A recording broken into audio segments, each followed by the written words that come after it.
नमस्कार, हमारी खास पेशकश में आपका बहुत स्वागत है। मैं हूं आपके साथ अंशिका पाठक। मुख्यमंत्री योगी आदित्यनाथ ने विपक्ष पर जोरदार हमला बोला। मौनी अमावस्या के दिन हादसे को बड़ी साजिश करार देते हुए सीएम ने कहा कि षड्यंत्र करने वालों को बेनकाब किया जाएगा। 12 बजे सोकर उठने वाले लोग लीडर के रूप में नहीं, रीडर के रूप में बयान देते हैं। मुख्यमंत्री योगी ने साजिश करने वालों पर सख्त एक्शन लेने की बात कही।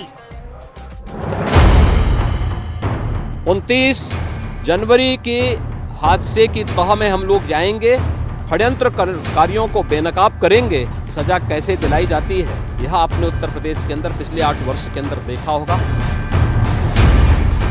मंगलवार को मुख्यमंत्री योगी आदित्यनाथ ने विपक्ष पर जोरदार हमला बोला। मौनी अमावस्या पर महाकुंभ में हुए हादसे को लेकर सीएम योगी आक्रामक अंदाज में नजर आए। प्रयागराज दौरे के समय सीएम योगी ने कहा कि सनातन विरोधी उन सभी लोगों के बयान गुमराह करने वाले हैं जो कह रहे हैं कि लाखों लोगों ने स्नान नहीं किया। ये सनातन धर्म की अवमानना ही नहीं, बदनाम करने की साजिश का एक हिस्सा है। कोई परंपरा बाधित नहीं हुई। ये वक्तव्य देना कि कोई अमृत स्नान या साय स्नान नहीं हुआ, ये भी गुमराह करने वाला वक्तव्य है और सनातन धर्म की अवमानना ही नहीं, बदनाम करने की साजिश का एक हिस्सा है। मुख्यमंत्री योगी ने एसपी अध्यक्ष अखिलेश यादव पर सीधे हमला किया और कहा कि महाकुंभ में 3 अमृत स्नान थे, तीनों में अमृत स्नान हुए और अखाड़े भागीदार बने। सपा अध्यक्ष को थोड़ा पढ़कर बयान देना चाहिए। 12 बजे सोकर उठने वाले लोग हैं। कार्यालय स्टाफ जिस प्रकार का इन्हें नोट बना कर देता है उसी प्रकार का बयान देते हैं। लीडर के रूप में नहीं, रीडर के रूप में वक्तव्य पढ़ते हैं, उसके बाद अपनी और राजनेताओं की जगहसाई करते हैं। समाजवादी पार्टी के अध्यक्ष का यह वक्तव्य भी कि सरकार ने 100 करोड़ की घोषणा की थी, मुझे लगता है कि उनको बयान थोड़ा पढ़ना चाहिए। ये लोग 12 बजे सो करके उठने वाले लोग हैं। कार्यालय स्टाफ जिस प्रकार का इन्हें नोट बना करके देता है, ये उस प्रकार का वक्तव्य बना करके सामने प्रस्तुत करते हैं और फिर उसके अनुसार उसको लीडर के रूप में नहीं बल्कि एक रीडर के रूप में सबके सामने उस वक्तव्य को पढ़ करके अपनी जगहसाई करते हैं और राजनेताओं की भी जगहसाई करते हैं। प्रयागराज दौरे के समय मुख्यमंत्री ने इशारों में साजिश रचने वालों के खिलाफ सख्त एक्शन का संदेश भी दिया। उन्होंने कहा कि पूरी दुनिया महाकुंभ आ रही है, लेकिन इन दलों ने सनातन धर्म के खिलाफ सुपारी ली है और षड्यंत्र करने में लिप्त है। इनका षड्यंत्र कामयाब नहीं होगा।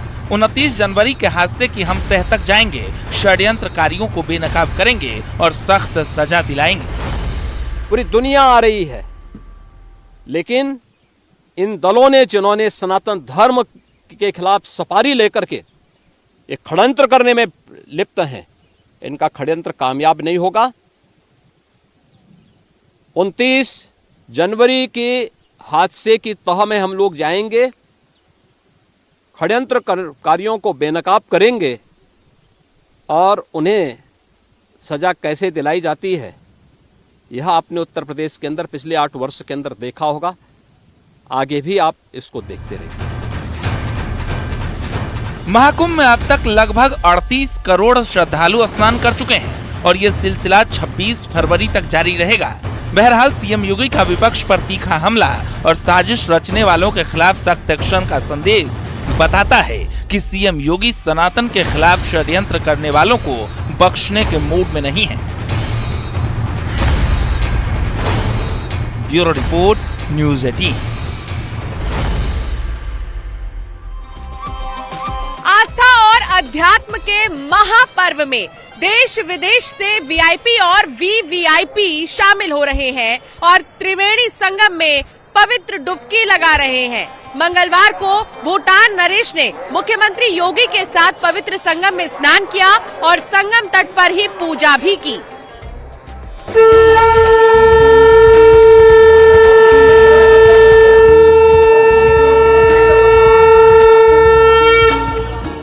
महाकुंभ 2025 में करोड़ों की संख्या में श्रद्धालु मेले में शामिल होने के लिए आ रहे हैं।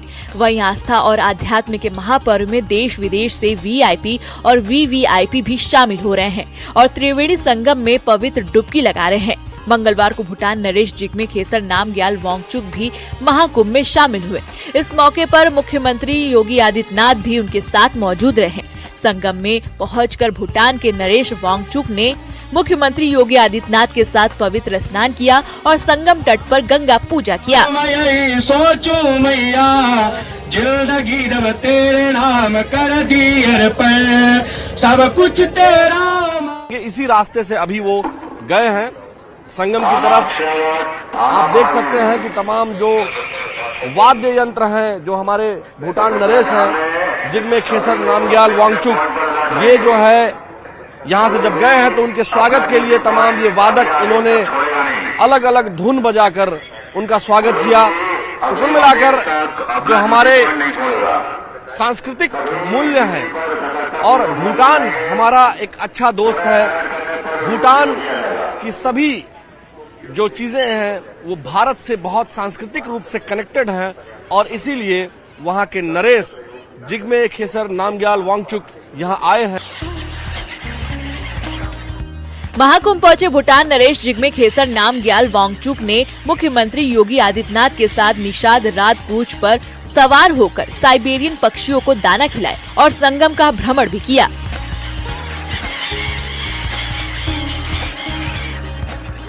भूटान नरेश जिग्मे खेसर नामग्याल वांगचुक प्रयागराज के महाकुंभ नगर स्थित पवित्र अक्षयवट मंदिर पहुंचे। उसके साथ उत्तर प्रदेश के मुख्यमंत्री सीएम योगी आदित्यनाथ भी मौजूद रहे।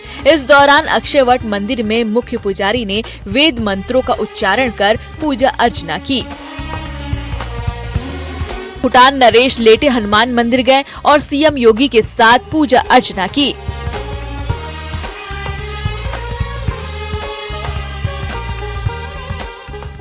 बता दें कि सोमवार को भूटान के नरेश जिग्मे खेसर नामग्याल वांगचुक लखनऊ पहुंचे थे। इस दौरान सूबे के मुखिया योगी आदित्यनाथ ने चौधरी चरण सिंह इंटरनेशनल एयरपोर्ट पर वांगचुक की अगवानी की। आपको बता दें कि भारत और भूटान में मैत्री और सहयोग के सौहार्दपूर्ण संबंध हैं, जिनमें सभी स्तरों पर आपसी समझ, भरोसा और भरपूर सहयोग झलकता है। Bureau report, news 18।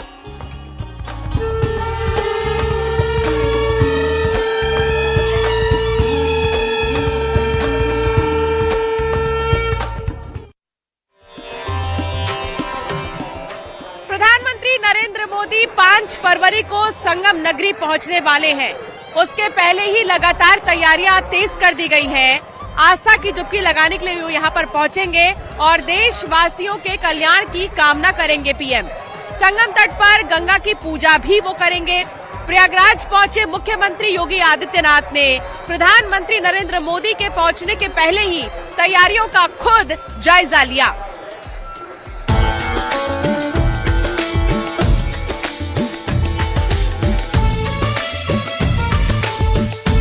Uttar Pradesh के मुख्यमंत्री योगी आदित्यनाथ के नेतृत्व में प्रयागराज में आयोजित महापर्व महाकुंभ 2025 में करोड़ों की संख्या में श्रद्धालु पवित्र संगम पर आस्था की डुबकी लगा रहे हैं। इस कड़ी में देश के प्रधानमंत्री नरेंद्र मोदी भी त्रिवेणी संगम में डुबकी लगाने बुधवार को प्रयागराज जा रहे हैं। पीएम मोदी माघ महीने की अष्टमी तिथि पर संगम में डुबकी लगाकर देशवासियों की कल्याण की कामना करेंगे। वो गंगा तट पर पूजन अर्चना करेंगे। जानकारी के मुताबिक 1.25 घंटे का पीएम मोदी का पूरा कार्यक्रम होगा। बता दें कि पीएम मोदी सुबह 10:05 पर प्रयागराज के बमरौली एयरपोर्ट पहुंचेंगे। पीएम मोदी एयरपोर्ट से हेलीकॉप्टर से अरैल के डीपीएस हेलीपैड पहुंचेंगे। वहां से सुबह 10:50 पर पीएम अरल घाट के निषाद राज क्रूज के जरिए महाकुंभ पहुंचेंगे।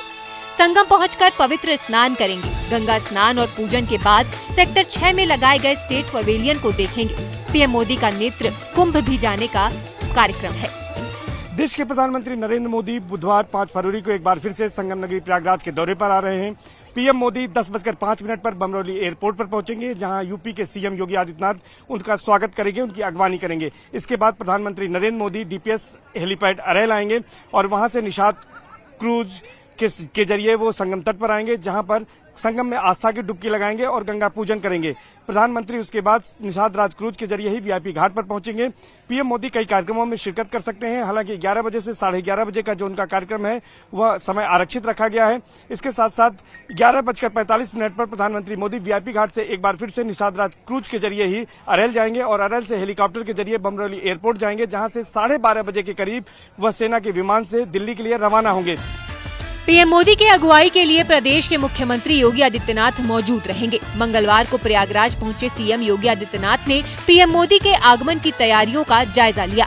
महाकुंभ में पवित्र स्नान, पूजा अर्चना के अलावा पीएम मोदी अखाड़ों, आचार्यवाड़ा, दंडीवाड़ा और खाक चौक के प्रतिनिधियों से भेंट वार्ता भी करेंगे।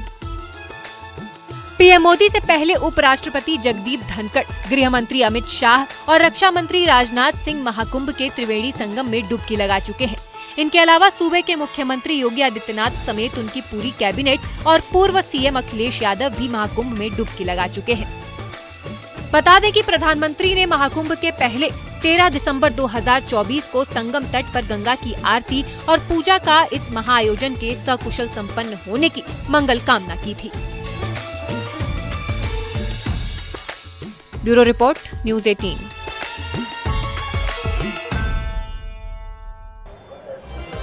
महाकुंभ में कैदियों के बनाए सामान की भी काफी डिमांड है। बड़ी संख्या में कैदियों के बनाए प्रोडक्ट्स लोगों के लिए आकर्षण का केंद्र बने हुए हैं। यूं तो संगम नगरी के अनेकों रंग आपने देखे, लेकिन आइए एक रंग आपको ये भी दिखाते हैं। तो संगम नगरी में वैसे तो कई सारे आकर्षण की चीजें बनी हुई हैं, लेकिन एक खास जगह हम आपको लेकर आ गए हैं। यहाँ पर आप देखेंगे ऐसे बहुत सारे हैंडमेड चीजें, हाथों से बनी चीजें आप देखेंगे।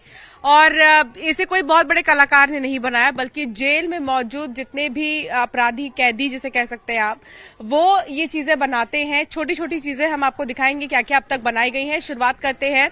सबसे पहले तो देखिए इस बड़े गोभी को, जो कि वहां पर मेहनत से फसल उगाई जाती है। कुछ बात करेंगे कितने केजी का है ये, कितने, कैसे इसको किया जाता है, इतनी मेहनत कैसे होती है? जैसा कि आप देख सकते हैं इस पे मेंशन है, ये मिर्जापुर जेल के द्वारा बनाई गई है और ये प्योरली ऑर्गेनिक गोभी है। इसमें कोई भी पेस्टिसाइड यूज नहीं है और जेल के बंदियों द्वारा ही सारा गुड़ाई का, इसको सिंचाई का सारा काम उनके द्वारा ही किया जाता है। तो एक तरीके से हम कह सकते हैं ये बंदियों की मेहनत दिख रही है। अच्छा, ये एक तरह से उनको जॉब भी हम कह सकते हैं, एक तरह से अवसर है उनके लिए कि वो कमा सके। बिल्कुल, मिनिमम वेजेस भी उनको दिए जाते हैं, जो हमारे अभी मुख्यालय से जो निर्धारित वेजेस हैं, skilled, semi skilled, unskilled, 3 category में बांटा गया। उनका वेजेस पर डे का डिफाइंड है 50, 35, 30 ऐसे करके। और हम उनको ट्रेनिंग भी देते हैं। कौशल विकास योजना जो गवर्नमेंट की है उसके माध्यम से विभिन्न सेक्टरों में चलती है हमारे ट्रेनिंग प्रोग्राम।